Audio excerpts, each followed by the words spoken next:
بسم الله الرحمن الرحيم الحمد لله والصلاة والسلام على رسول الله وعلى آله وصحبه ومن تبعهم بإحسان إلى يوم الدين أما بعد.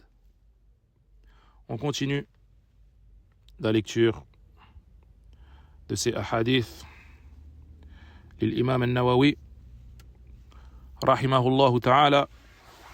Et le cours passé on a lu ce hadith qui était le 34e rapporté par Abu Saïd al-Khudri radiyallahu anhu, où le prophète sallallahu alayhi wa sallam y a dit: Man ra'a minkum munkaran falyughayyirhu biyadihi fa in lam yastati' fa bilisanihi fa in lam yastati' fa biqalbihi wa dhalika ad'afu al-iman, rapporté par l'imam Muslim. Donc dans ce hadith où le prophète sallallahu alayhi wa sallam a dit: celui d'entre vous qui voit un mal, qui le change par sa main. S'il ne peut pas avec sa main, alors qu'il le fasse par sa langue. S'il ne peut pas avec sa langue, alors qu'il le réprouve ce mal avec son cœur, qu'il le déteste. Et ça, c'est le niveau le plus bas de la foi. Naam. Hadithun wadih. Donc chacun repousse le mal de la façon qu'il peut et de la meilleure des façons, pour ne pas provoquer un mal plus grand que le mal qui est déjà présent. Et celui qui ne peut pas repousser ce mal, alors qu'il le déteste avec son cœur. Naam. Amma hadithuna al-yawm فهو عن أبي هريرة. نقرأ الحديث عن أبي هريرة رضي الله عنه قال قال رسول الله صلى الله عليه وسلم: لا تحاسدوا ولا تناجشوا ولا تباغضوا ولا تدابروا ولا يبيع بعضكم على بيع بعض وكونوا عباد الله إخوانا. المسلم أخو المسلم لا يظلمه ولا يخذله ولا يكذبه ولا يحقره. التقوى ها هنا، ويشير إلى صدره 3 مرات. بحسب امرئ من الشر أن يحقر أخاه المسلم. كل المسلم على المسلم حرام دمه وماله وعرضه. رواه Muslim. Donc ce hadith également, il est rapporté uniquement par l'imam Muslim. Donc selon Abu Hurayra radiyallahu anhu, le prophète sallallahu alayhi wa sallam, il a dit: ne vous jalousez pas, ne vous enrichissez pas faussement les uns sur les autres. An-Najj, ce qu'on va voir par la suite dans l'explication du hadith. Et il dit: ne vous haïssez pas les uns les autres, ne vous tournez pas le dos, et qu'aucun d'entre vous ne fasse une vente au détriment de son frère. Soyez des serviteurs d'Allah en toute fraternité. Le musulman est le frère du musulman. Il ne le lèse pas, il ne l'abandonne pas, il ne lui ment pas et ne le méprise pas. At-taqwa, la piété, la crainte d'Allah, elle est ici. Il a indiqué à ce moment-là sa poitrine à 3 reprises. Et il a dit: il suffit comme cause de mal que le musulman méprise son frère musulman. Tout musulman est interdit sur son frère musulman. Son sang, sa vie, ses biens, son honneur. Naam. Hadithun azim. Ce hadith nous enseigne les bons comportements que chacun doit avoir vis-à-vis de son frère musulman. Il a mentionné plusieurs points importants concernant le relationnel, le comportement que le musulman se doit d'avoir et d'adopter avec son frère. Et il a commencé en disant: la tahasadu, ne vous jalousez pas. قال الشيخ عبد المحسن العباد حفظه الله: الحسد يكون في الأمور الدنيوية والأخروية. Donc Cheikh Abdul Muhsin al-Abbad, il dit que al-hasad, qui est la jalousie, elle peut se manifester autant dans les choses dans des choses de la dunya que dans des choses qui concernent l'au-delà. Naam. Et cette jalousie, comme c'est connu de tous, c'est qu'une personne ait eu un bienfait et que ce bienfait que cette personne possède te déplaise. Tu veux plus que cette personne ait ce bienfait. Tu veux qu'il y soit enlevé. Et pas forcément que toi par la suite tu aies ce bienfait, mais tu veux pas que cette personne ait ce bienfait. Ça te déplaît. Par exemple, pour ce qui concerne les choses de l'au-delà, une personne elle a du ilm, elle a de la science, ça te déplaît. Tu veux pas que cette personne ait de la science. Une personne a de l'argent, pour ce qui concerne les choses de la dunya, ça te déplaît. Tu veux pas que cette personne ait de l'argent. Une personne est intelligente, ça te déplaît. Tu veux pas que cette personne ait cette intelligence. Une personne s'est mariée avec telle sœur, ça te déplaît. Tu voulais pas que cette personne se marie avec cette sœur. Wa hakada, et ainsi de suite. Et aujourd'hui, ma'al asaf al-shadid, cette jalousie est très très répandue. Et dans un hadith, le prophète sallallahu alayhi wa sallam, il nous a dit que al-hasad, la jalousie, est de deux sortes. Il y a la jalousie, une jalousie qui est louable, c'est une envie de rejoindre la personne dans ce bienfait.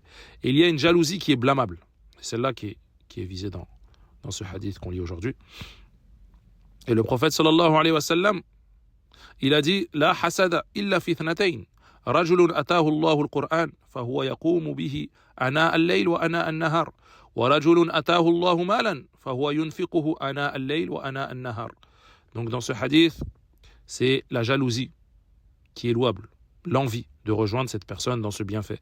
Où le prophète sallallahu alayhi wa sallam, il dit que la jalousie, elle est interdite, sauf dans deux cas.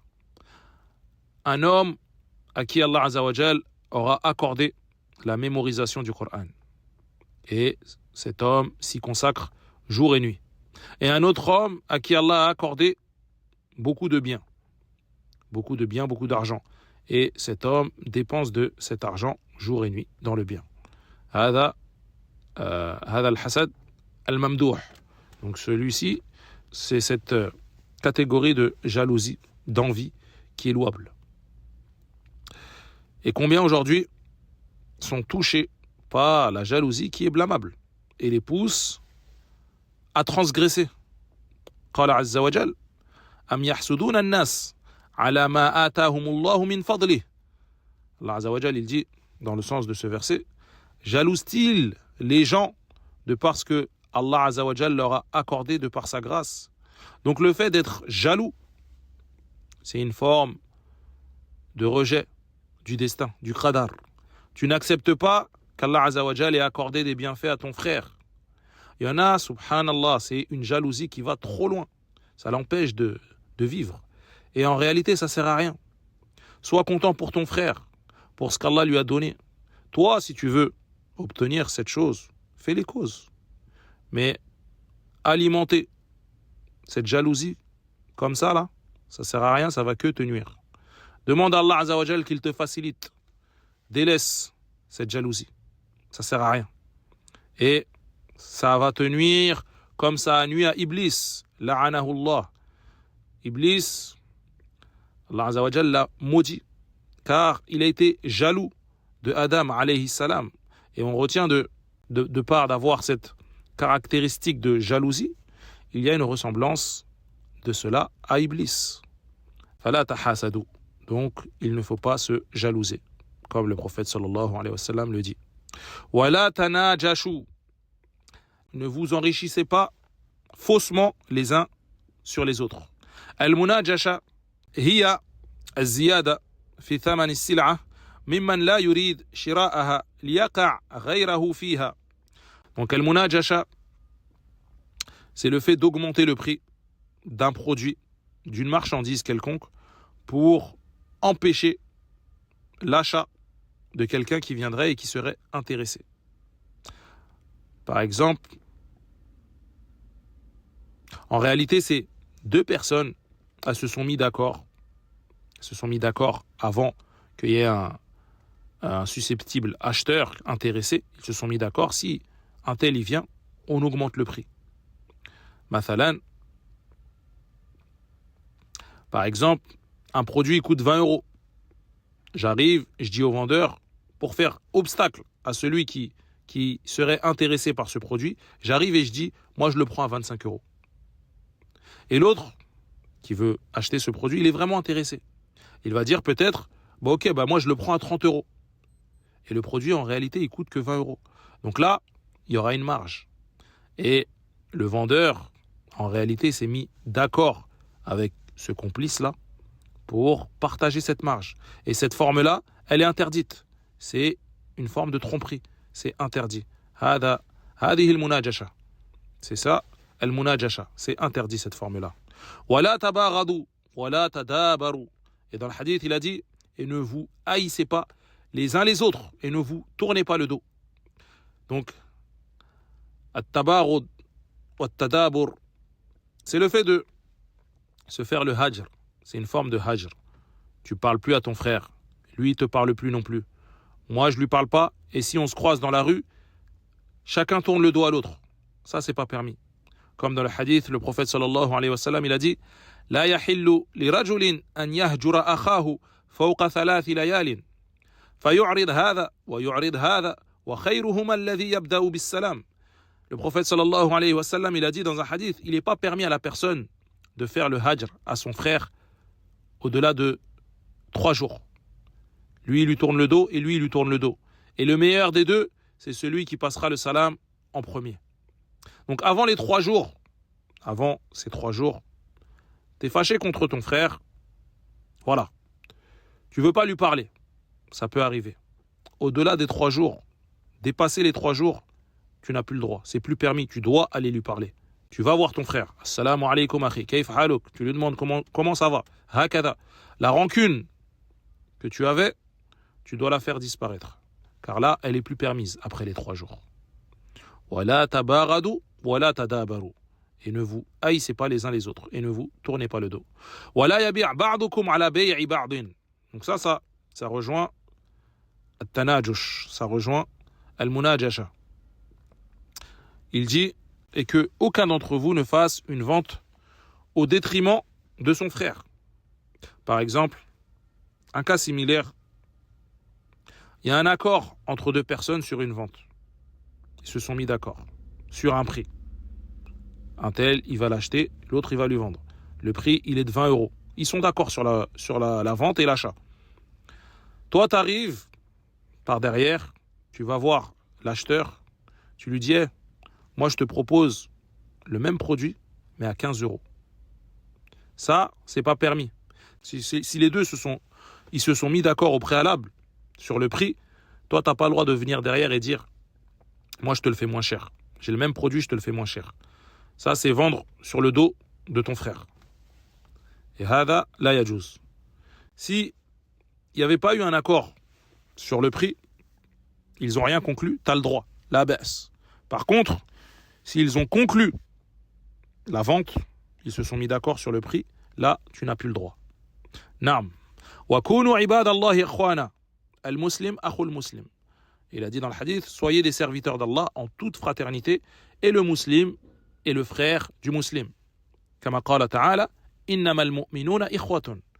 Comme Allah Azza wa Jal, il a dit dans ce verset, seulement les croyants sont des frères. Donc les croyants seulement sont des frères. Donc on en déduit que le mécréant n'est pas ton frère. Il n'est pas permis d'appeler un mécréant en disant mon frère. Non. Ou comme les gens le disent aujourd'hui, frérot. Le mécréant, ayyuhal muslim, c'est pas ton frérot. C'est pas ton frère. À part si c'est ton frère vraiment, ton frère de sang, ça c'est autre chose. Ce qui est visé là, c'est l'amical. On s'est compris.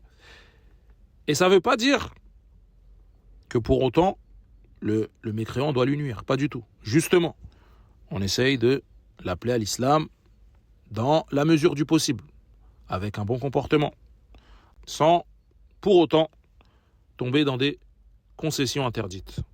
Taïb. les musulmans entre eux sont des frères.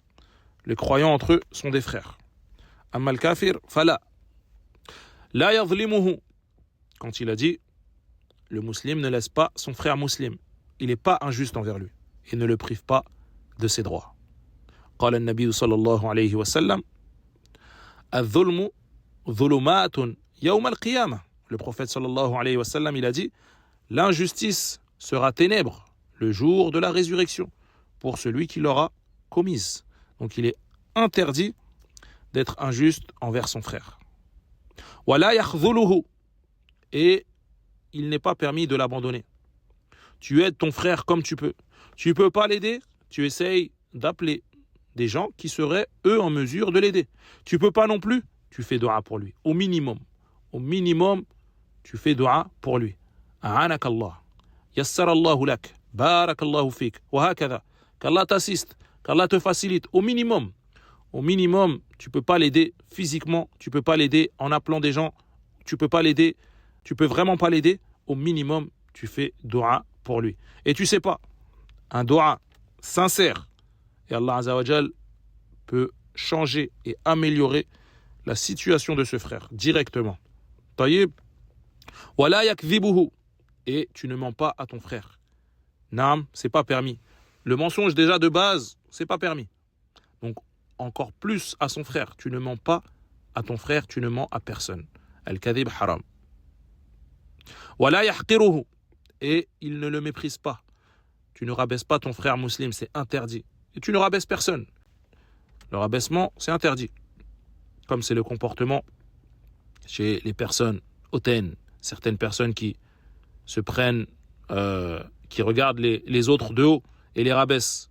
Hada huwa at-tahqir. Rabaisser les gens, c'est interdit. At-taqwa ha huna wa yushiru ila sadrihi thalatha marratin. Et il a dit, at-taqwa, elle est ici. Il a indiqué sa poitrine à 3 reprises. Ce passage, il y en a qui utilisent ce passage pour justifier leur péché. Ils vont te dire, at-taqwa ha huna. La crainte d'Allah, la piété, elle est ici. Ils vont te montrer leur cœur, se justifiant de leur péché. Là, hada ghayru maqboul, on n'accepte pas ça. Et c'est pas vrai. La taqwa, la budda bil amal, bil lisan, wa bil jawarih, wa bil qalb. Il faut les 3. On œuvre avec la langue, on œuvre avec les membres. Et il y a la croyance. Ça ne suffit pas de montrer sa poitrine et dire que at-taqwa, elle est ici. Non. Ça rejoint la croyance des Murji'a qui ont utilisé ce passage pour appuyer leur fausse croyance que la foi, c'est que dans le cœur. Et ça, c'est totalement faux. Ceux à notre époque qui font des péchés ouvertement, ils vont te dire la foi, c'est dans le cœur. Oui, c'est dans le cœur. Et c'est dans les membres aussi. Ça doit se voir. Ala wa inna fil jasadi mudra. إذا صلحت صلح الجسد كله وإذا فسدت فسد الجسد كله ألا وهي القلب. Ce hadith du prophète sallallahu alayhi wa sallam nous prouve que si le cœur il est bon, ça se verra dans les actions. Il a dit dans le corps humain, il y a un morceau de chair et que si ce morceau de chair est bon, tout le corps sera bon. Mais que si ce morceau de chair est corrompu, tout le corps sera corrompu. Et ce morceau de chair, c'est quoi? Ce n'est autre que le cœur. Donc la foi, c'est avec le cœur, avec la langue et avec les membres. Naam, c'est pas que des prétentions, c'est des actions. Et les gens ne sont pas tous pareils. Il y a des obéissants et il y a des gens qui sont désobéissants. قال الله تعالى أم نجعل الذين آمنوا وعملوا الصالحات كالمفسدين في الأرض أم نجعل المتقين كالفجار.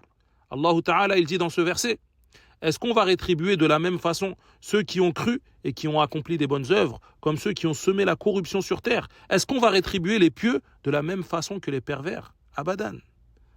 Naam. ثم قال في الحديث بحسب امرئ من الشر أن يحقر أخاه المسلم. Ensuite dans le hadith il a dit, il suffit comme cause de mal que le musulman méprise son frère musulman. Ça suffit. Cela suffit et ce n'est pas une chose à prendre à la légère. ثم قال كل المسلم على المسلم حرام دمه وماله وعرضه. Et il a terminé en disant que tout musulman est interdit sur son frère musulman. Son sang, sa vie, ses biens et son honneur. On avait vu dans un hadith précédent, ce hadith de Abdallah ibn Mas'ud, où le prophète sallallahu alayhi wa sallam, il a dit « La yahillu damu mri'il muslimin illa bi ihda thalath, al-thayyibu zani wa al-nafsu bin nafsi wa al-tariku li dinihi al-mufariqu lil jama'a » Il avait dit, le prophète sallallahu alayhi wa sallam, dans ce hadith, qu'il est interdit de faire couler le sang du musulman, sauf dans 3 situations. Le marié qui a commis l'adultère, celui qui a tué une personne injustement, il sera lui-même exécuté de la même manière. Et la 3e situation, l'apostat, celui qui a quitté la religion. Après, il y en a d'autres, mais dans ce hadith, il en a mentionné que 3 seulement. Donc la base, c'est que le musulman, son sang est préservé, sauf dans des cas précis. Pareil pour ses biens. Ses biens sont préservés. On ne touche pas à ses biens. Sauf dans le cas où il refuse de donner la zakat. Là, c'est au gouverneur de la prendre de force. Et son honneur également est préservé.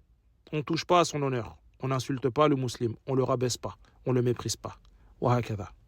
Donc ce hadith vient pour nous montrer les bons comportements à adopter avec ton frère. Et ce hadith vient également pour fermer les portes de tout ce qui amène à la adawa, à tout ce qui amène à l'animosité entre frères. Hadithun azim. C'est un énorme hadith.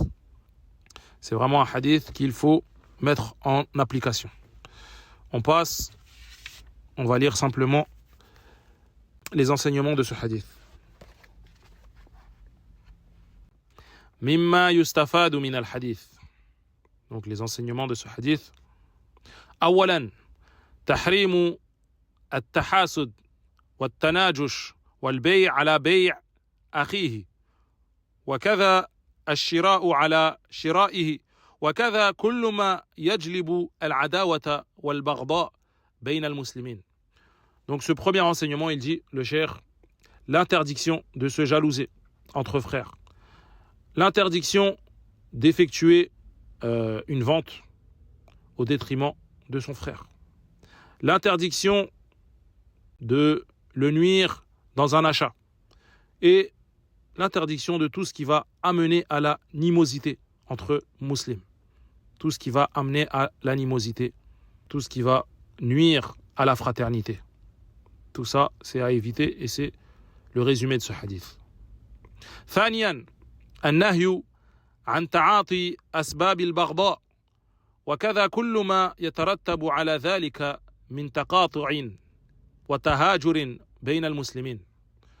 Le deuxième enseignement, l'interdiction de s'adonner à tout ce qui va amener de l'animosité et tout ce qui va en découler, comme rupture de lien, le fait de se faire le hajr injustement, et tout ce qui va éloigner les relations entre musulmans. Tout ça, c'est également à quoi appelle ce hadith. ثالثا حث المسلمين جميعا على أن يكونوا إخوة متحابين متآلفين. Le troisième enseignement, ce hadith nous incite et incite tous les musulmans à être des frères et à s'aimer et s'unir entre frères, à être des frères comme il leur est demandé de l'être. نعم. رابعا أن الأخوة بين المسلمين تقتضي إيصال الخير إليهم ودفع الضرر عنهم. Donc ce quatrième enseignement, il dit que la fraternité entre les musulmans va apporter que du bien et va les protéger du mal. نعم. خامسا أنه يحرم على المسلم لأخيه ظلمه وخذلانه واحتقاره والكذب عليه. Ce cinquième enseignement, il dit, il est interdit aux musulmans d'oppresser son frère musulman, de l'abandonner, de le mépriser, de lui causer de l'injustice et de mentir sur lui. سادسا بيان خطورة احتقار المسلم لأخيه وأن ذلك كاف للمحتقر من الشر وإن لم يكن عنده شر سواه. Le sixième enseignement, il dit que la gravité de faire ou la gravité de mépriser son frère suffit comme mal. Et le fait de le mépriser, cette méprise seule est un grand mal. Donc, c'est une chose qui est interdite. سابعا أن الميزان في التفاضل بين الناس التقوى كما قال الله عز وجل إن أكرمكم عند الله أتقاكم. Le septième enseignement, il dit at-taqwa, qui est la crainte d'Allah. C'est ce point qui va distinguer les mérites de chacun. Comme Allah Azza wa Jal, il dit dans le sens du verset, le plus méritoire d'entre vous auprès d'Allah Azza wa Jal est celui qui le craint le plus. Inna akramakum indallahi atqakum. ثامنا أن التقوى محلها القلب كما في هذا الحديث وكما في قوله تعالى ذلك ومن يعظم شعائر الله فإنها من تقوى القلوب. Le huitième enseignement, il dit que la taqwa, la crainte d'Allah, réside dans le cœur de la personne, comme cela apparaît clairement dans ce hadith. Et aussi dans la parole d'Allah Azza wa Jal, où il dit, dans le sens, il en est ainsi. Et quiconque honore les rites sacrés d'Allah subhanahu, ceci fait partie de la piété du cœur. Naam. تاسعا أن التقوى في القلوب تظهر آثارها على الجوارح وبصلاح القلوب يصلح بقية الجسد. Le neuvième enseignement, il dit, la piété réside dans le cœur. Et si cette piété est vraiment présente dans le cœur, elle se verra sur les membres. Naam, car le cœur, Malikul Jasad, le cœur c'est celui qui dirige l'ensemble des membres. Si ce cœur est bon, le corps sera bon, les membres seront bons. Donc, comme on a vu dans le hadith, Ala fil jasadi mudra, idha salahat salahal jasadu kullu. Si le cœur est bon, tout le corps sera bon. عاشرا تحريم الاعتداء على المسلمين في دمائهم وأموالهم وأعراضهم. Le dixième enseignement, il dit l'interdiction de porter atteinte aux musulmans, qu'il est interdit de faire couler le sang du musulman, il est interdit de lui prendre de ses biens et il est interdit de lui causer du tort dans son honneur. نعم هذا هو فنقف هنا نكتفي بهذا القدر نسأل الله أن يصلح جميع المسلمين وأن يوفقنا إلى ما يحبه ويرضى إنه ولي ذلك والقادر عليه والحمد لله رب العالمين.